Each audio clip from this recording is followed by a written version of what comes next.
আকাশের অবস্থা দেখে বুঝতেই পারছো বৃষ্টি আসবো আসবো করছে। তাই অল্প টিপটিপ বৃষ্টি পড়ার পরেই আমরা সাইডে চলে গেলাম। গিয়ে আমাদের রেইনকোটসগুলো পরে নিচ্ছি। একেই এত কিছু গায়ে চাপানো ছিল, তার উপর আবার রেইনকোট। আচ্ছা, এখানে একটা জিনিস বলি। আমি যখন রেইনকোট কিনবো বলে খুঁজছিলাম, মেয়েদের রেইনকোট কোথা থেকে কিনলে ভালো হবে বা সাইজে হবে মেয়েদের জন্য আলাদা করে পাচ্ছিলাম না। তো আমার শেষ অবধি যেটা ভালো বলে মনে হলো সেটা তোমাদের সাজেস্ট করে দিই। অগেন এটা পেইড প্রমোশন না, পার্সোনাল এক্সপেরিয়েন্স থেকেই বলছি। ডিক্যাথলনের রেইনকোটগুলো কিন্তু বেশ ভালো। আমার ওপরেরটা পড়েছে ধরো ৭০০ আর নিচে পায়েরটা পড়েছে ১০০০, মানে ১৭০০ টাকার মধ্যে খুব লাইট ওয়েটের তুমি ডিক্যাথলনে মেয়েদের রেইনকোট পেয়ে যাবে, যেটা বেশ রেকমেন্ডেবল এবং খুবই ভালো বলে আমার মনে হলো। তো ফাইনালি সবাই আবার ব্যাগগুলো ঢাকতে হবে, সব ব্যাগ ভিজে যাবে নয়তো।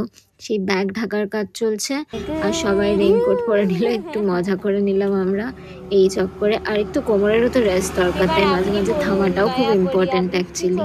তো এইসব হওয়ার পরে আবার আমরা রওনা দেবো। বাপ রে বাপ,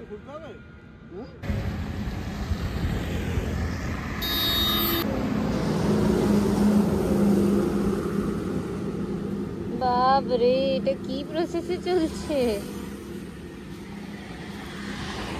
ও, আবার বৃষ্টি এসেও গেল, দেখলি? বৃষ্টি হয়ে কমে আবার এসে গেল। এখন আমরা বৃষ্টিই চাই। এরপর আমরা গোটা খড়গপুরটাই ক্রস করলাম বৃষ্টির মধ্যে। আমি বৃষ্টির সময়কার আর কোনো ফুটেজই তুলিনি, কারণ ফোন একদম ভিতরে ঢুকিয়ে চেন আটকে দিয়েছিলাম জ্যাকেটের